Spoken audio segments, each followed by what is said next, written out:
Now, here's Chief Meteorologist Tony Petrarca with your live Pinpoint Doppler 12 Futurecast.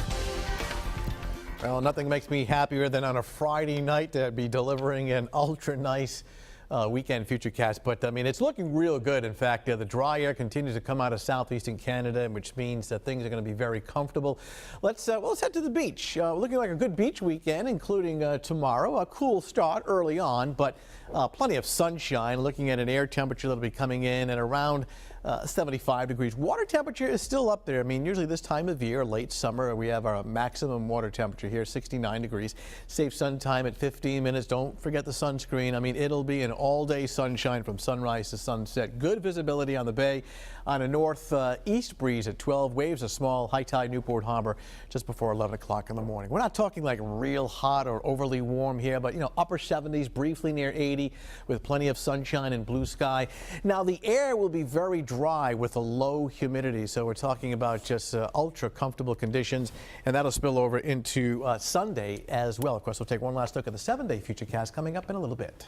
But first, severe weather week wrapping up tonight on Eyewitness News, and we're not tracking a major storm heading our way right now, but we are looking at ways you can prepare in the year ahead. And we've been looking at the effects of past storms too. Yeah, we've been looking at storms like Sandy and Irene to learn some lessons, and we talk about how destructive these storms can be, especially in terms of the wind. And major factor, of course, these wind speeds, which can be well over 100 miles per hour. The force behind these powerful winds.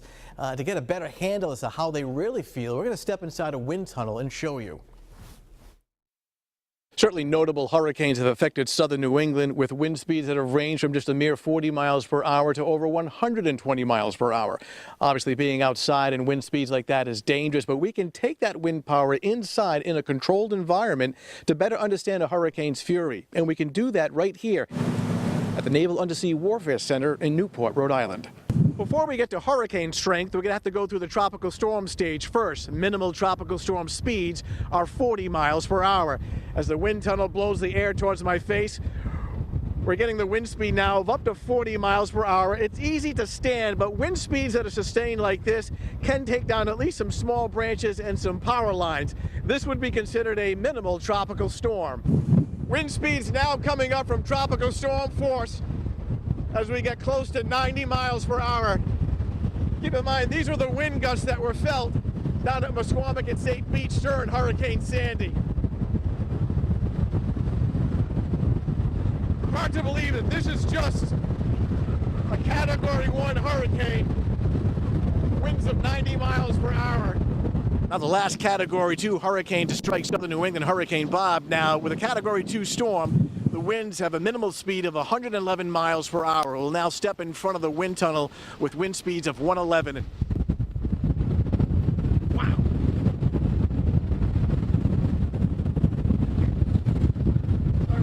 We're now sustained at 111 miles per hour. Wow, that's amazing. Certainly damage to structures and power outages would be widespread. And with a wind speed like this, a more significant storm surge up Narragansett Bay. For safety reasons, the highest wind speed we can go right now is at 125 miles per hour, putting us in Category 3 hurricane strength. The last Category 3 hurricane to strike southern New England was Hurricane Carol. Let's give it a feel.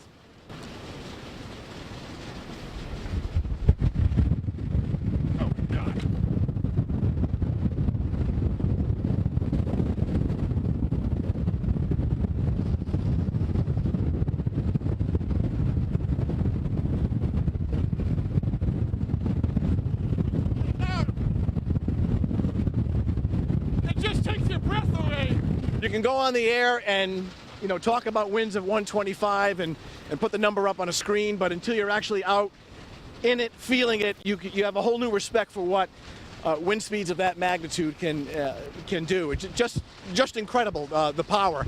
And we're talking, Category 3 hurricane strength with storms that can go as high as Category 5. So to imagine wind speeds even higher than that is just incredible. And what some of the people must have felt back in 1938 and 1954 with Hurricane Carol. Ouch, that looked like it hurt, Tony. At times hard to breathe. Your eyelids are kind of being pressed against your eyeballs. And, on a lighter note, it proves, Mike, that my hair does occasionally move. You should have used the 2 cans of hairspray instead of the 1 you use every night. That might have worked out a little bit better for Anyone you. ever had a doubt about how Tony has this much hair? You see, it's real. But I'll tell you, it's certainly a learning experience. I'm standing in front of this wind, and the force per square inch is incredible. And then I was imagining, that same force on tree limbs and power poles and roofs and the surface of the ocean, and you can respect that kind of wind and the kind of damage that it can do. So certainly a learning experience. All of this information has been compiled and it's on the website. So if you want to see that wrinkly face again and all the other video for the really the storm, severe weather week and the kind of the hurricane preparedness week that we've done all week long, you can certainly go to our website at WPRI.com. That information will be there all season long, so it's not just for this week. All right, thanks, Tony. Coming up next on Eyewitness.